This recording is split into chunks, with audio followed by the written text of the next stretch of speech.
दादा भैया मिसिको सबन कोगी डोबो जोहार। तो मित्रों, साथियों, बंधुओं, आज हम लोग कुछ ऐसे विषयों पर बात करने वाले हैं जो बहुत ही महत्वपूर्ण है और आप लोगों के लिए तो बहुत ही विशेष है। और उन साहित्यकारों के लिए, बाल साहित्यकारों के लिए और युवा साहित्यकारों के लिए ये तो बहुत ही लाभदायक है। आप लोगों के लिए जो अभी उभर के बाल साहित्यकार आ रहे हैं, युवा साहित्यकार आ रहे हैं, उनके लिए यह आज का जो टॉपिक है, आज का जो विषय है, बहुत ही महत्वपूर्ण है। चलिए हम चलते हैं बोर्ड की ओर, ध्यान देते हैं। तो वीडियो आप लोग स्किप मत कीजिएगा। स्किप करने से आप लोगों को बहुत जो ये मूल्यवान जानकारी है ये आप तक सही तरीके से नहीं पहुंच पाएगी। तो पूरा वीडियो देखें और चलिए हम बोर्ड पर चलते हैं। तो आइए देखते हैं। तो जानकारी के लिए आपको बता दूं कि कोल आदिवासी शैक्षणिक और सांस्कृतिक विकास संस्था जो है उसकी जो रीजनल ऑफिस है, रीजनल ऑफिस जो क्षेत्रीय ऑफिस है मधुपुर झारखंड में है। और इस रीजनल ऑफिस ने एक नोटिफिकेशन जारी किया है, एक नोटिस जारी किया है। आइए हम देखते हैं ये नोटिस क्या है और क्या बताना चाहती है। जो कोल आदिवासी शैक्षणिक और सांस्कृतिक संस्थान है, विकास संस्थान है, ये इस नोटिस में क्या बता रही है, आइए हम जानते हैं। एक नोटिस जारी की है ये, तो आइए हम जानते हैं क्या बताता है। तो जो इसके मुख्य बिंदु हैं, जो ये नोटिस में जो कही गई बातें हैं, उसी चीज़ को मैं दर्शा रहा हूँ आपके आपके बीच में जो मुख्य चीज़ें हैं उन बिंदुओं पर हम चर्चा कर रहे हैं। इस नोटिस में जो जिक्र की गई है, ये नोटिस कहती है कि कोल आदिवासी शैक्षणिक और सांस्कृतिक विकास संस्थान यानी संस्था द्वारा संचालित कोल साहित्य संवर्धन योजना, यह योजना होगा, है ना। फिर से हम रीड करते हैं। कोल आदिवासी शैक्षणिक और सांस्कृतिक विकास संस्था द्वारा संचालित, इसको मैंने बोल्ड कर दिया है, संचालित कोल साहित्य संवर्धन योजना के अंतर्गत वर्ष 2023 के लिए कोल भाषा में, किसमें, कोल भाषा में कहानी, कविता एवं निबंध प्रतियोगिता आयोजित की गई है। ठीक है ना। इसका मूल सब्जेक्ट मैंने यही दर्शा दिया आपको कि ये नोटिस में क्या बताया गया है। ठीक है ना। यानी कोल आदिवासी शैक्षणिक और सांस्कृतिक विकास संस्था जो है उसने एक नोटिफिकेशन जारी की है। उसके संस्था के द्वारा कोल साहित्य संवर्धन योजना, यानी कोल आदिवासियों की जो साहित्य है उसका संवर्धन के लिए एक योजना चला रही है। इस योजना के अंतर्गत 2023 के लिए जो है कोल भाषा में कहानी, कविता और निबंध प्रतियोगिता आयोजित की है। यानी कोल भाषा में आपको कहानी, कविताएं और निबंध लिखना है ना। और जब निबंध लिखेंगे तो उसी निबंध में जो है एक प्रतियोगिता आयोजित की गई है। ठीक है ना। निबंध की प्रतियोगिता आयोजित की गई है। नोटिस में और क्या क्या चीज़ बताई गई है उन आगे बिंदुओं पर हम चर्चा कर रहे हैं। तो दूसरा इसका बिंदु है कि कहानी, कविता एवं निबंध देवनागरी या रोमन लिपि में लिखी गई हो। ठीक है ना, लिखी गई हो। ठीक है ना। यानी जो आप की जो कविताएं होंगी या आपकी जो कहानी होंगी या आपकी जो निबंध होंगे, वह निबंध जो है, वह कहानी जो है, वह कविता जो है, वो किस में होना चाहिए, देवनागरी या रोमन लिपि में लिखी गई हो। यानी हिंदी भाषा की, आप जानते हैं हिंदी भाषा की देवनागरी लिपि में लिखी गई है, अंग्रेजी भाषा की रोमन लिपि में लिखी गई है। तो आपको लिखना आपको कोल भाषा में ही है, लिखना आपको कोल भाषा में ही है, लेकिन आपको जो लिपि यूज करना है, जो स्क्रिप्ट यूज करना है, वो देवनागरी और या फिर रोमन में आप लिख सकते हो। ठीक है ना। चलिए आगे चलते हैं। जब आपकी कहानी और कविताएं या निबंध जब रेडी हो जाए, आप लिख करके कंप्लीट कर लेते हैं या पहले से आपके पास लिखा हुआ है, तो आप कोल सोसाइटी 0, देखिए यहाँ 0 मैंने इसे अलग से लिख दिया हूँ, यहाँ पर 0 होगा। ठीक है ना। KOLSOCIETY सोसाइटी 0 JH@gmail.com पर। ठीक है ना। कोल सोसाइटी 0 JH@gmail.com पर ही मेल करना है। तो आपको क्या करना है कि जब आपका कविता, कहानी, निबंध जब ये लिख कर रेडी हो जाए, तो आप जो है इस रीजनल ऑफिस का जो इनका जीमेल है, इस सोसाइटी का जो है जीमेल है, उस पर आपको मेल करना है ना, उस पर आपको भेज देना है। कोल सोसाइटी KOLSOCIETY 0 JH@gmail.com पर आपको मेल कर देना है, भेज देना है आपको। ठीक है ना, आप जो लिखे हुए हैं। आगे और चलिए, और क्या क्या इस चीज़ों पर बताई गई है, हम आगे बिंदु पर चलते हैं। आगे इसका बिंदु है कि प्रतिभागियों की अपनी खुद की रचनाएं एवं अप्रकाशित होनी चाहिए। यानी आपकी जो रचनाएं हैं वो खुद की लिखी हुई होनी चाहिए और वो अप्रकाशित होनी चाहिए। अप्रकाशित कहने का मतलब है कि कहीं आप कहीं आप न्यूज़पेपरों में या फिर किसी पुस्तकों में या कहीं पत्रिकाओं में आपकी जो रचनाएं वो छपी हुई नहीं होनी चाहिए, एकदम न्यू होनी चाहिए, है ना, और वो खुद की लिखी हुई होनी चाहिए। ठीक है ना। आगे चलते हैं। आगे बिंदु कहती है कि निबंध 300 शब्दों में और कहानी 500 शब्दों में होनी चाहिए। ठीक है ना।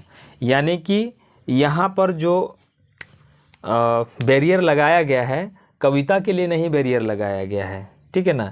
कहानी और निबंध के लिए आपको बता दिया कि 300 शब्दों में होना चाहिए, 300 शब्द से अधिक होना चाहिए, और कहानी भी 500 शब्दों से अधिक होना चाहिए, लेकिन कोल भाषा में होना चाहिए। हिंदी स्क्रिप्ट के जो देवनागरी लिपि में, आप देवनागरी लिपि में लिखिए, उससे कोई दिक्कत नहीं है। रोमन में भी लिखिए, उससे कोई दिक्कत नहीं है, लेकिन आपकी भाषा जो होना चाहिए वो कोल भाषा में होनी चाहिए। ठीक है ना।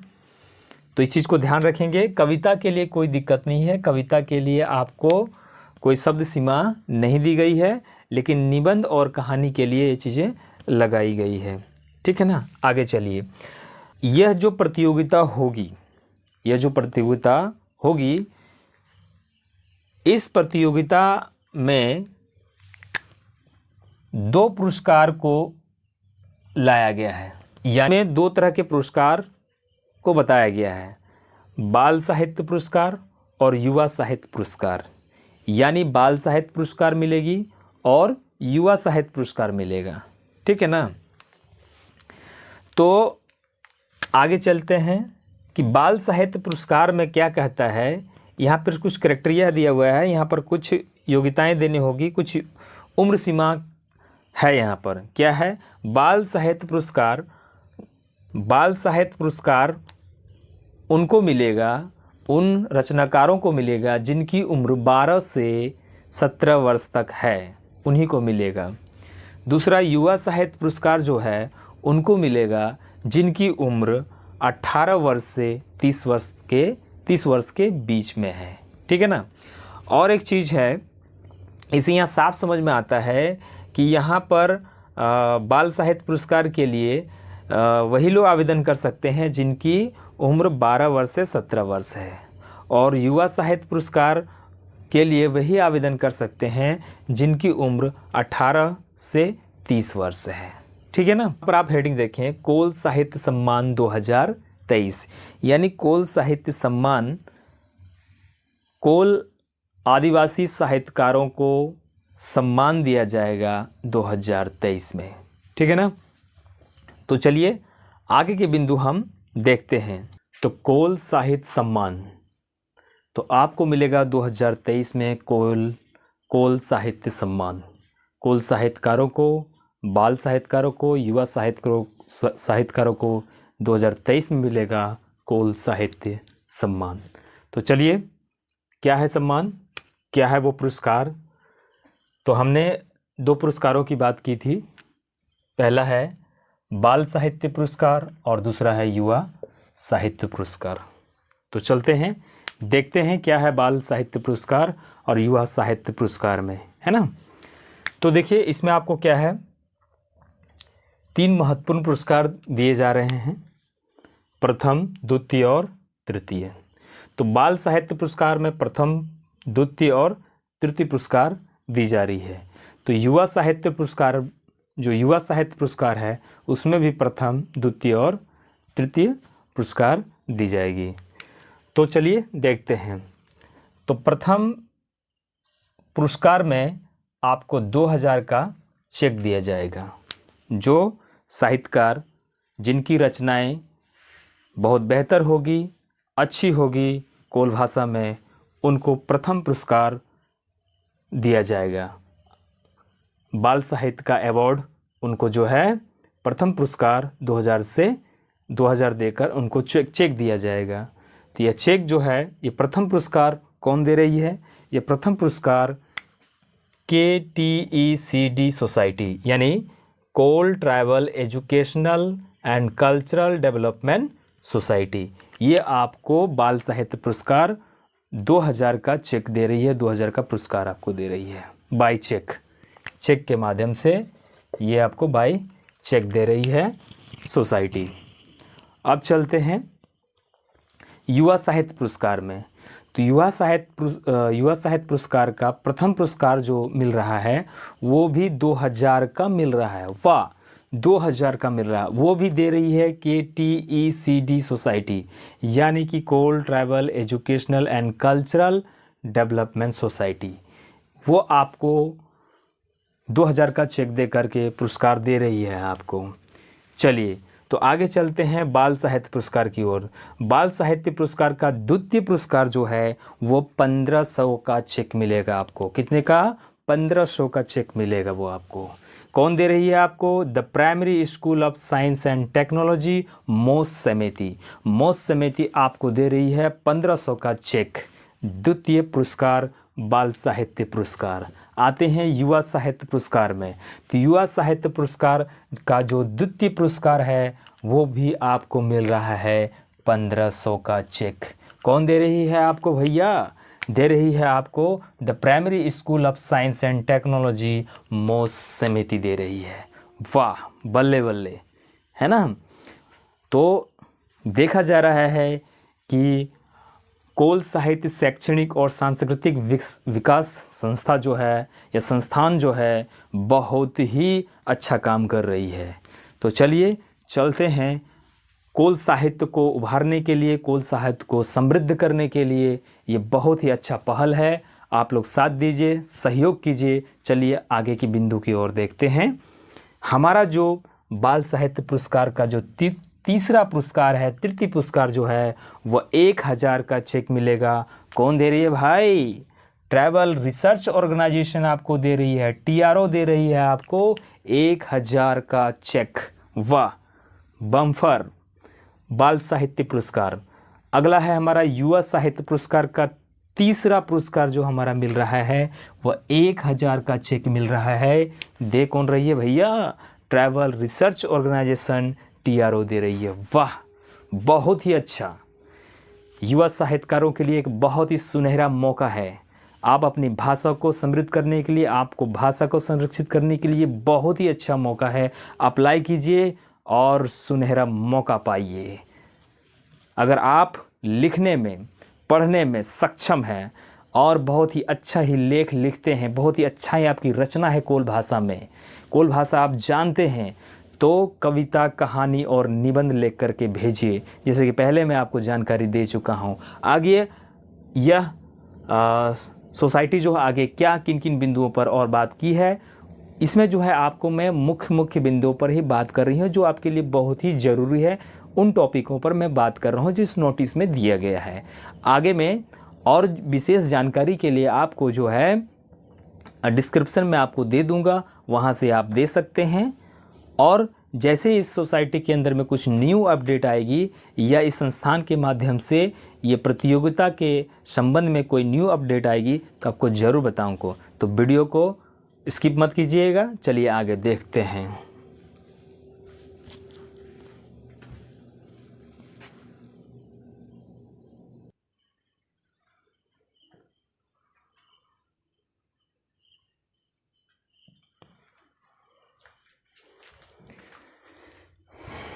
तो अब सबसे महत्वपूर्ण जो चीज़ है, अब आपको देखना है, जो सबसे महत्वपूर्ण चीज़ है वो हम देखते हैं। तो आवेदन करने की अंतिम तिथि है ना, आप आवेदन कब करेंगे उसका जो लास्ट डेट है वो हम देख लेते हैं। तो आवेदन करने की अंतिम तिथि क्या है? 30 अक्टूबर 2023 शाम 5 बजे तक, है ना। 30 अक्टूबर 2023 शाम 5 बजे तक आप आवेदन कर सकते हैं, है ना। 30 अक्टूबर 2023 के बाद के आवेदन को रद्द कर दिया जाएगा, नहीं अस्वीकृत कर दिया जाएगा, मान्य नहीं दिया जाएगा, उनको रद्द कर दिया जाएगा, स्वीकारा नहीं जाएगा उनको, जिसके लिए संस्थान जिम्मेदार नहीं होगा, ठीक है ना। क्योंकि आप लेट से करेंगे तो आवेदन को मान्यता नहीं दी जाएगी, अमान्य घोषित कर दी जाएगी। अब जो और भी एक इम्पोर्टेंट इसमें है, ये तो होगी आवेदन करने की अंतिम तिथि 30 अक्टूबर 2023 शाम 5 बजे तक। अगला बिंदु है हमारे पास आवश्यक दस्तावेज। जो आवश्यक है इस आवेदन करने के लिए जो दस्तावेजों की ज़रूरत पड़ेगी वो आपको ध्यान देना है।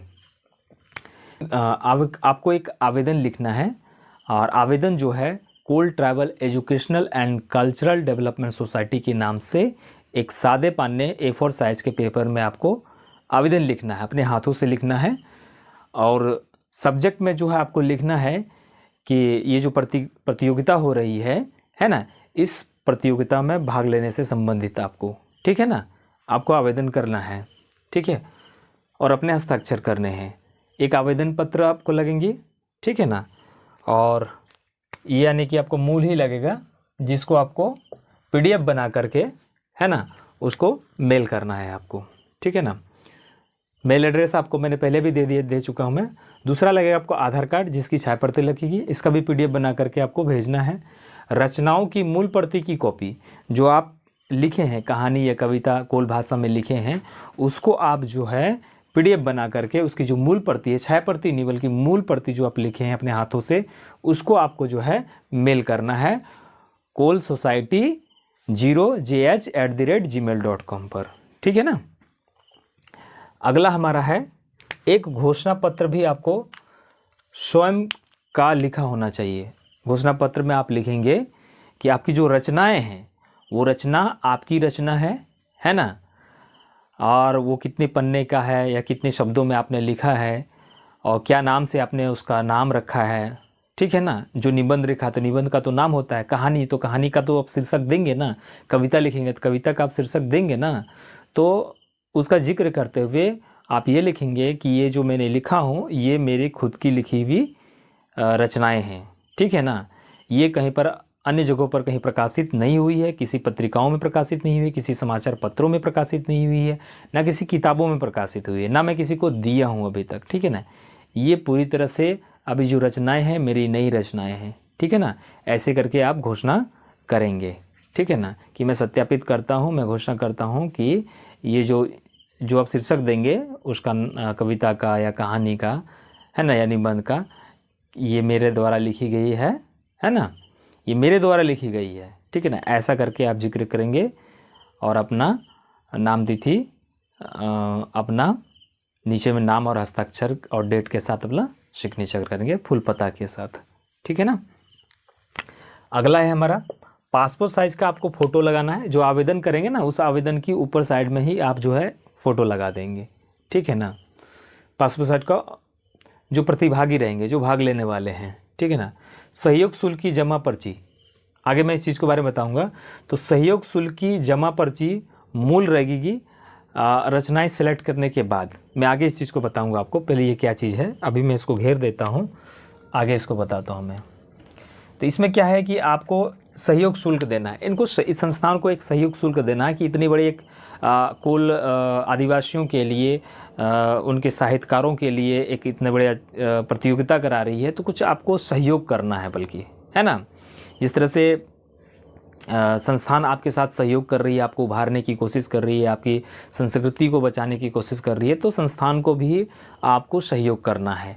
तो सहयोग कितना करना है आप लोग को, सहयोग शुल्क कितना है आपका, मात्र 100 रुपया आपको जमा कराना है, ठीक है ना। 100 रुपया जमा कराना है।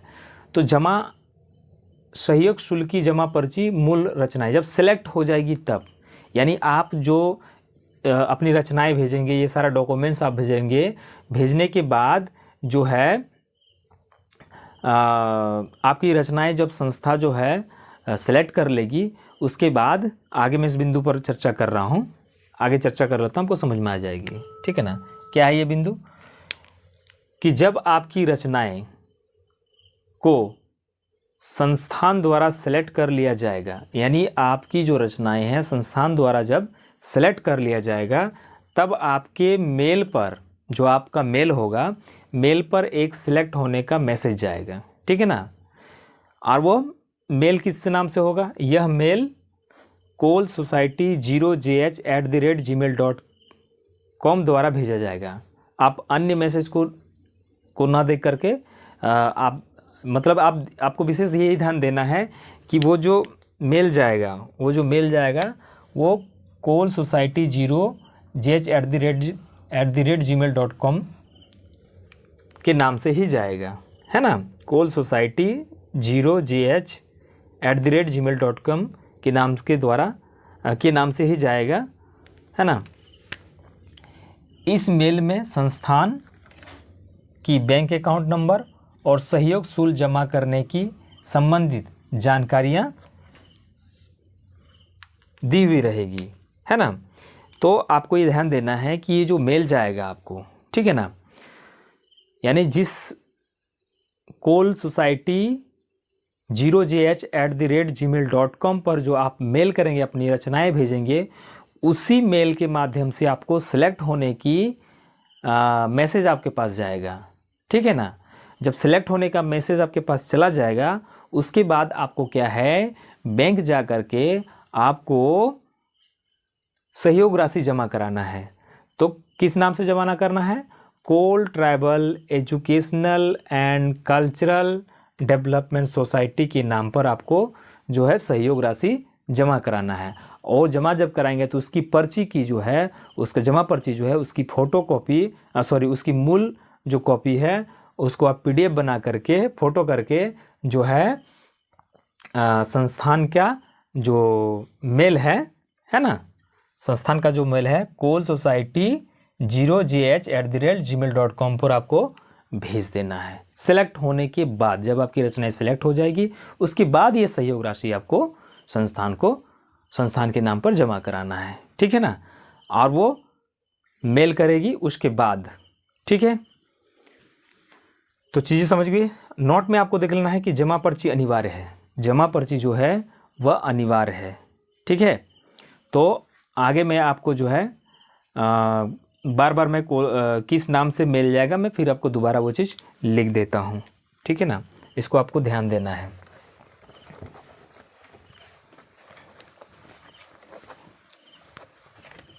ये मेल जो जाएगा आपका, ये जाएगा कोल सोसाइटी, है ना, 0jh@gmail.com। ये इस नाम पर आपको मेल करना है। इस नाम पर, इस मेल पर ही आपको अपनी रचनाएं भेजना है और इसी मेल के माध्यम से आपको सेलेक्ट होने का भी जानकारी दी जाएगी। तो ये था छोटी छोटी जानकारी। अगर फिर भी आपको कहीं दिक्कत हो रही है तो कमेंट बॉक्स में आप पर लिख कर भेजें। बाकी संस्थान द्वारा जो नोटिफिकेशन जारी किया है उसकी मूल प्रति भी आपको मैं भेज दूंगा। हो सकता है तो मैं दूसरी वीडियो में भी आपको इसकी जानकारी दे दूंगा। अगर इसमें कुछ और बदलाव आती है संस्थान के माध्यम से तो वो भी मैं आपको जानकारी दूंगा। तो बहुत अच्छा मौका है, आपको ये सुनहरा मौका है। आप लोग इस प्रतियोगिता में भाग लीजिए और अपना भविष्य सुधारिए, भाग लीजिए और अपनी लेखनी, आपकी कोल भाषा में आपकी लेखनी शैली को और आगे बढ़ाइए, समृद्ध कीजिए। संस्थान आपके साथ में है। तो सभी को पुनः डुबो जोहार। सभी लोगों तक यह वीडियो पहुंचाइए, शेयर कीजिए और सब्सक्राइब भी कीजिए। डुबो जोहार।